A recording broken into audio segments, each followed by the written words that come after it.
स्वरूपिणी। नमस्कार, बहुत स्वागत है आपका हमारे इस खास कार्यक्रम में। मैं हूं आपके साथ अवंतिका श्रीवास्तव। नवरात्र का नवा और आखिरी दिन मां सिद्धिदात्री को समर्पित होता है।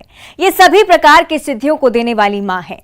नवरात्रि पूजन के 9वें दिन इनकी उपासना की जाती है। इस दिन शास्त्रीय विधि विधान और पूर्ण निष्ठा के साथ साधना करने वाले साधक को सभी सिद्धियों की प्राप्ति हो जाती है। देवी पुराण में कहा गया है कि मां सिद्धिदात्री की कृपा से ही शिव शंकर ने सिद्धियां प्राप्त की थीं। कमल पुष्प पर आसीन मां का वाहन सिंह है।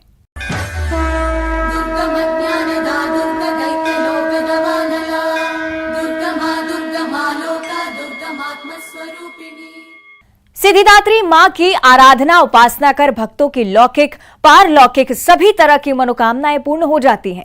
वहीं नवरात्र का आखिरी दिन प्रभु श्री राम लला के जन्म का भी दिन होता है और ऐसे में भक्त मां दुर्गा की आराधना के साथ साथ प्रभु श्री राम की आराधना में भी लीन रहते हैं। या देवी सर्वभूतेषु मां सिद्धिदात्री रूपेण संस्थिता नमस्तस्यै नमस्तस्यै नमस्तस्यै नमो नमः। 9वां दिन आज आपकी परीक्षा का दिन। आपने जो कुछ भी पूजा पाठ जाप हवन इत्यादि किया है उसकी सिद्धि प्राप्त होना है आज के दिन आपको। सवेरे से मां सिद्धिदात्री प्रातः काल से ही जैसे सूर्योदय हुआ और इस दिन सर्वार्थ सिद्धि योग, रवि योग और अनेक प्रकार के दुर्पुष्कर त्रिपुष्कर योगों का समावेश है। निश्चित तौर पर सर्वार्थ सिद्धि योग रवि योग के दिन अगर रामनवमी और माता सिद्धिदात्री जी का आगमन होता है तो मनोरथ जरूर पूर्ण होते हैं, ऐसा शास्त्रों में विधान है। क्योंकि माता जी का ये रूप अष्ट सिद्धि की जो आपने 8 देवियां आपने बिठा रखी हैं उनको आपने पूजन अर्चन करके आपने घर में स्थापित कर रखा है, पूजन किया। उनकी सिद्धि आपको प्रदान करने वाली माता सिद्धिदात्री है, अर्थात आपकी परीक्षा की घड़ी। इसके लिए माता जी चूंकि इस दिन विदाई की भी बेला है, यह आपकी 9वां दिन अंतिम व्रत का दिन है। 9 दिन व्रत पूर्ण के बाद माता जी की विदाई होगी और जो लोग शक्ति जवारे अर्जित करते हैं वो एक दिन बाद विदाई करते हैं, अर्थात वो 10वें दिन रामनवमी के पश्चात 10वें दिन उनकी अनुष्ठान के जवारे विसर्जन करते हैं। लेकिन माता जी नौमी माता जी सिद्धिदात्री जी जो कि आपको सिद्धि प्रदान कर रही हैं सभी प्रकार के कार्यों में। जो भी आपने मांगा है, ऋण मुक्ति के लिए व्रत किया है, किसी ने धन वृद्धि के लिए व्रत किया है, किसी ने आयु वृद्धि के लिए जाप किया है, किसी ने रोग मुक्ति के लिए पाठ किया है। तो ऐसी सभी प्रकार की सिद्धियां प्रदान करने वाली मां सिद्धिदात्री आज आपको निश्चित तौर पर वरदान देगी। श्रद्धा और विश्वास बनाए रखें। ये माता अष्टभुजा शेर पर सवार होकर के दुर्गा के वास्तविक रूप में सिद्धिदात्री माता आती हैं, जो कि सभी प्रकार से सुसज्जित, सभी प्रकार के शंखं चंक गदंग पद्मम सब प्रकार के अस्त्र शस्त्र लिए हुए हैं। माता रानी जी को इस दिन विदाई की बेला के समय पर, चूंकि अंतिम दिन आपका व्रत है, तो सभी प्रकार के ऋतु फल आप उनको सेवा में अर्पित करें। सभी प्रकार के पकवान बनाएं, सभी प्रकार की थाल लगाएं, जो कि तामसिक ना हो, सात्विक भोजन का प्रसाद लगा करके उनको, और उस प्रसाद को आप चाहें तो स्वयं ग्रहण करें। लाल चुनरी इस दिन चढ़ाएं, सिंदूर माता जी को चढ़ाएं, लाल प्रकार के फूल का प्रयोग पूजा में करें। चूंकि ये सिद्धिदात्री माता जी सभी प्रकार की आपकी सिद्धियों को पूर्ण करने वाली हैं, सभी प्रकार की आपकी मनोकामनाओं को पूर्ण कर रही हैं। आपने ये 9 दिन जितना भी पूजा पाठ व्रत किया है उसका ये प्रतिफल देने वाली हैं। आपकी भक्ति की जो शक्ति है वो आपको प्राप्त होने वाली है, क्योंकि माता सिद्धिदात्री जी इस दिन आपको देने वाली है। प्रातः काल आप माता सिद्धिदात्री जी की उपासना करें, उनका ध्यान करें। आपके पास जितना समय हो और जितना भी आपके पास पूजा सामग्री हो, यथा पत्रम पुष्पम लतम तोयम, बस आपके मन में श्रद्धा और विश्वास होना चाहिए। उनको लेकर के कई लोग प्रातः काल रंगोली बनाते हैं घर आंगन में, क्योंकि योग संयोग आपका साथ दे रहे हैं। गुरु अपनी स्वयं की राशि पर हैं, मीन राशि पर, अर्थात गुरु बल, धर्म बल इस नवरात्रि में विशेष तौर पर बल प्रदान कर रहा है। पूरी नवरात्रियों में देखा जाए, और सर्वार्थ सिद्धि योग, रवि योग की छाया पड़ रही है, जिसमें सभी कार्य प्रशस्त माने गए हैं। ऐसे में पूरे दिन हवन, पूजन, जाप, पाठ इत्यादि चलता रहेगा। ये विदाई की बेला है, इसमें माता जी से मांग लीजिए जो भी मांगना है, संकोच मत करिए। थोड़ी सी ही पूजा, श्रद्धा और विश्वास में माता जी आपको मनोरथ को पूर्ण करने में सक्षम है, क्योंकि मां तो मां होती है और मां करुणामयी। मां से कुछ भी मांग सकते हैं। एक बालक अगर मां से कुछ भी मांगता है तो वो निश्चित तौर पर देती है। माता जी के लिए आप नवार्ण मंत्र का प्रयोग करें, क्योंकि ये नौमी माता सिद्धिदात्री माता है। एक मंत्र को आपको हृदय साथ करना पड़ेगा। कंठस्थ मंत्र होने के बाद मंत्र हृदय साथ होता है। इस दिन आप एक माला ओम ऐं ह्रीं क्लीं चामुंडाई विच्चे महाकाली महालक्ष्मी महासरस्वती नमः, इस मंत्र का भी अगर आपने जाप एक माला कर लिया, किसी भी माला से, क्योंकि माता सिद्धिदात्री जी का जो जाप है वो किसी भी माला से किया जाता है। 8 दिन की पूजा अर्चना की जो सिद्धि है वो 9वें दिन आपको प्रदान करने वाली ये माता है, अर्थात इसमें कोई किसी भी प्रकार की कोताही न बरतें। क्योंकि माता जी की विदाई की बेला है, उनको प्रसन्न करें, सभी प्रकार के पकवान बनाएं, भोज प्रसाद वस्त्र इत्यादि से उनको सभी प्रकार की 16 श्रृंगार की सामग्रियां अर्पित करके उनको प्रसन्न करें। देखिए माता जी आपके जीवन में सुख समृद्धि भर देंगी, सभी प्रकार की मनोकामनाएं पूरी करेंगी। आज 9वें दिन माता जी की पूजा से, आपकी भक्ति से, आपकी श्रद्धा से आपको मनोवांछित फल की प्राप्ति हो, माता जी आपके ऊपर प्रसन्न हो, यही हमारी कामना है। आदि शक्ति का पर्व चैत्र नवरात्रि पूरे ही देश में धूमधाम से मनाया जा रहा है। 9 दिनों तक माता के 9 रूपों की पूजा हो रही है। 52 शक्तिपीठों में से एक शक्तिपीठ दंतेवाड़ा, जहां डंकिनी शंखनी नदी के तट पर मां विराजी हैं। मां दंतेश्वरी बस्तर में घर घर पूजी जाती हैं, जो पावन धाम दंतेवाड़ा और जगदलपुर में अपने भक्तों की मनोकामनाएं पूरी करती हैं। देखिए मां दंतेश्वरी की महिमा पर हमारी एक खास रिपोर्ट। शक्ति और उपासना का पर्व चैत्र नवरात्रि, जिसमें माता के हर रूप की पूजा की जाती है और भक्त अपनी मनोकामना पूरी करने के लिए मां दंतेश्वरी के दरबार पहुंचते हैं। 52 शक्तिपीठों में एक शक्तिपीठ दंतेवाड़ा है। कहा जाता है कि बस्तर के काकतीय वंश के राजा अनंत देव वारंगल से अपनी कुल देवी को बस्तर लाए थे। उनकी कुल देवी आज जन जन की देवी के रूप में पूजा होती है।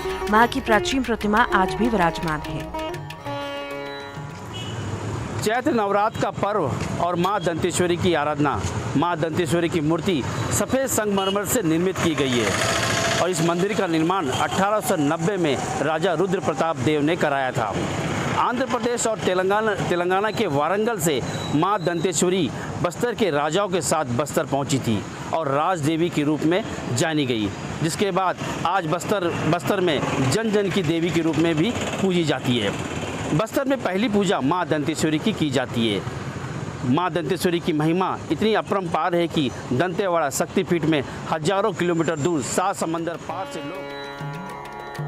बस्तर के महाराजा ने जगदलपुर के राजमहल परिसर में मां दंतेश्वरी की सफेद संगमरमर की प्रतिमा स्थापित की थी। यहाँ हर शारदीय नवरात्रि और चैत्र नवरात्रि में मां का आशीर्वाद लेने के लिए भक्त दूर दूर से पहुंचते हैं। कहा जाता है कि सच्चे और साफ मन से जो भी मां दंतेश्वरी से कुछ मांगता है, माता उसकी इच्छा पूरी करती है। छत्तीसगढ़ में एकमात्र शक्तिपीठ है जिसका नाम है दंतेश्वरी शक्तिपीठ। इस बात की पुष्टि गीता प्रेस गोरखपुर द्वारा प्रकाशित शक्तिपीठों के विवरण में भी दिया गया है। इस बात का उल्लेख किया गया है कि भगवान शिव ने जब सती के शरीर को अपने कंधे पर रखकर जब वो तांडव कर रहे थे, तो भगवान विष्णु से माता सती के शरीर को काट कर जहाँ जहाँ गिराया गया वो शक्तिपीठ कहलाया। ये पौराणिक मान्यता है कि माता सती का दांत डंकनी और शंखनी नदी के संगम के मध्य गिरा था इस कारण वह स्थल हजारों साल तक दंतेवाड़ा के नाम से चर्चित हुआ, जिसे आज हम लोग दंतेवाड़ा कहते हैं। दंतेवाड़ा और जगदलपुर में विराजी मां दंतेश्वरी के प्रति लोगों की प्रगाढ़ आस्था है। नवरात्रि में हर साल मां दंतेश्वरी के दरबार में श्रद्धालु अपनी मनोकामनाएं लिए असंख्य ज्योत प्रज्वलित करते हैं। बस्तर के महाराजाओं की इष्ट देवी के रूप में विराजी मां आज राज्य देवी के रूप में भी जानी जाती हैं। सन 1890 में जगदलपुर में स्थापित मंदिर का निर्माण राजा रुद्र प्रताप ने करवाया था। तब से लेकर आज तक मां दंतेश्वरी यहीं अपने भक्तों को दर्शन देती हैं। चैत्र नवरात्र और शारदीय नवरात्र में देवी के माई दंतेश्वरी का एक जो स्वरूप है वो दुर्गा का, देवी दुर्गा के होने के कारण में उनको यह मान्यता प्राप्त है कि शारदीय नवरात्र में भी और चैत्र नवरात्र में भी सामान्य देवियों की जिस तरह आराधना पूजा होती है उस तरह इसकी भी पूजा की जाती है। तो अगर हम देखें तो इसका जो मूल मंदिर है वो दंतेवाड़ा में है और समय समय पर राजधानी स्थानांतरित होने के कारण उनकी कुल देवी भी अलग अलग जहाँ जहाँ भी राजधानी रही वहाँ वहाँ वो स्थापित होती रहीं, वहाँ वहाँ पूजित होती रहीं। 1772 में बस्तर से जगदलपुर राजधानी होने के बाद राज परिवार के ये जो देवी हैं उन्हें राजमहल के परिसर में ही स्थापित किया गया। माँ दंतेश्वरी हमारी आदिशक्ति आराध्य देवी है, ग्राम देवी है और काकती वंशजों ने के राजाओं ने यहाँ पर उनके आराध्य पर यहाँ पर पहुँचे थे। उनकी ये शक्तिपीठ है और उन्हीं की आराधना पे और उनकी ही आराध्य शक्ति से यहाँ के लोग पुलकित हैं और विकसित हैं और सर्व मनोकामनाएं और कभी भी वो महारोगों से कभी भी ग्रसित नहीं हुआ अनादिकाल से इस देवी की महा। चैत्र नवरात्रि में हर दिन मां दंतेश्वरी की आराधना विशेष रूप में की जाती है।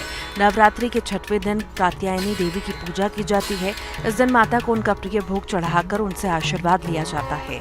मंदिर के प्रधान पुजारी का कहना है कि नवरात्रि के 6वें दिन भोर में विशेष आरती कर मां को श्रृंगार चढ़ाया जाता है और माता का आवन कर उनका आशीर्वाद लिया जाता है।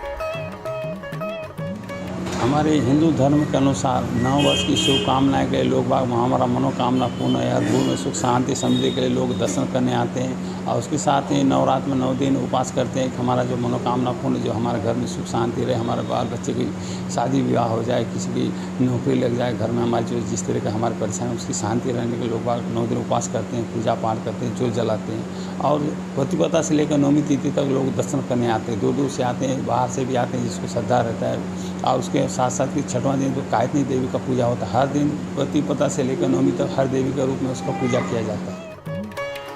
पूरे देश में आदिशक्ति की पूजा की जा रही है तो वहीं बस्तर में जन जन की देवी मां दंतेश्वरी की आराधना की जा रही है। मां के दरबार में देश प्रदेश विदेश से हजारों की संख्या में श्रद्धालु पहुंचते हैं। अपनी मनोकामना पूरी करने के लिए दीप प्रज्वलित करते हैं और मां दंतेश्वरी से प्रार्थना करते हैं कि मां हम सब पर आपकी कृपा बनी रहे। शिव और शक्ति का उपासक रहा है। यह शक्ति की पूजा प्रधानता से की जाती है। कहा भी जाता है कि शक्ति के बिना शिव अधूरे भी हैं। इस चैत्र नवरात्र में मां आदिशक्ति देवी दुर्गा की पूजा अनेकों रूपों में की जाती है। जन जन की देवी कहलाने वाली मां दंतेश्वरी की पूजा भी हर दिन विशेष रूप से की जाती है। चैत्र नवरात्र के प्रथम दिन से लेकर 9वें दिन तक दूर दराज से भक्त माता के दर्शन करने के लिए लंबी लंबी कतारों में खड़े होकर माता के दर्शन के लिए इंतज़ार करते हैं। हाथों में फूल, अगरबत्ती, नारियल और चुनरी लेके पहुंचते हैं और मां को चढ़ावा करते हैं। कहा जाता है कि इस चैत्र नवरात्र में माता के दर्शन करने और उनको आह्वान करने से सभी मनोकामनाएं पूरी भी हो जाती है। दूर दराज से पहुंचे भक्त माता के दर्शन कर उनसे आशीर्वाद लेते हैं और माता भी सभी भक्तों की मनोकामनाएं पूरी भी करती है। श्रीनिवास नायडू, न्यूज़ 18 बस्तर। रतनगढ़ वाली माता का नाम पूरे भारत में प्रसिद्ध है। ये मंदिर दतिया से 55 किलोमीटर दूर और झांसी से 70 किलोमीटर दूर सिंध नदी के किनारे पर स्थित है और इस मंदिर का निर्माण कई सालों पहले हुआ था। इस मंदिर का संबंध छत्रपति शिवाजी के जीवन से भी जुड़ा हुआ है। साथ ही कई पौराणिक मान्यताएं भी इससे जुड़ी हुई हैं।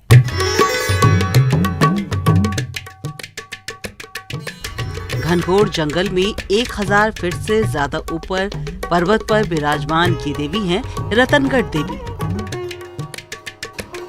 इनके बारे में ऐसी किंवदंती है कि 15वीं सदी में राजा रतन सेन के घर में इन्होंने जन्म लिया और तब इनका नाम था राजकुमारी मांडुला। ये जन्म से ही बहुत सुंदर और विलक्षण थी। इनके बाल भी बिल्कुल सुनहरे थे। इनकी सुंदरता की ख्याति खिलजी वंश तक पहुंची तो तत्कालीन शासक महमूद खिलजी ने राजा रतन सेन पर आक्रमण कर दिया। राजा रतन सेन की पराजय नजदीक देख राजकुमारी मांडुला ने जौहर कर लिया। मांडुला के जौहर के बाद इनकी ख्याति दूर दूर तक फैलती गई और इनका पहाड़ी पर मंदिर बन गया। धीरे धीरे लोक देवी के रूप में ये स्थापित हो गयी और आज इनकी ख्याति कई राज्यों में है। ग्रामीणों के लिए क्षेत्र की वैष्णो देवी हैं। इनके बारे में ये मान्यता है कि अगर किसी व्यक्ति या जानवर को सांप काट ले और वह व्यक्ति अगर माता रतनगढ़ का नाम लेकर बांध ले तो उस व्यक्ति पर सांप के जहर का असर नहीं होता। बस दीपावली की भाई दूज पर लगने वाले मेले में सर्पदंश से पीड़ित व्यक्ति को यहाँ आना पड़ता है और व्यक्ति हमेशा के लिए ठीक हो जाता है।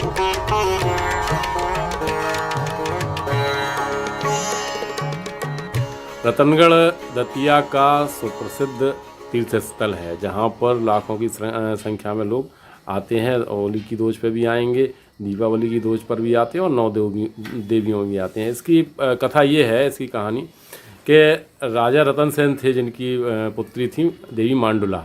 तो राजा रतन सेन के राज्य पर महमूद खिलजी ने आक्रमण किया और वह देवी मांडुला को पथभ्रष्ट करना चाहता था। इससे बचने के लिए उन्होंने आत्मदाह किया, जिसको जौहर बोलते हैं। उनके भाई थे कुंवर देव, उन्होंने कुंवर देव ने लड़ते लड़ते महमूद खिलजी से वीरगति प्राप्त की।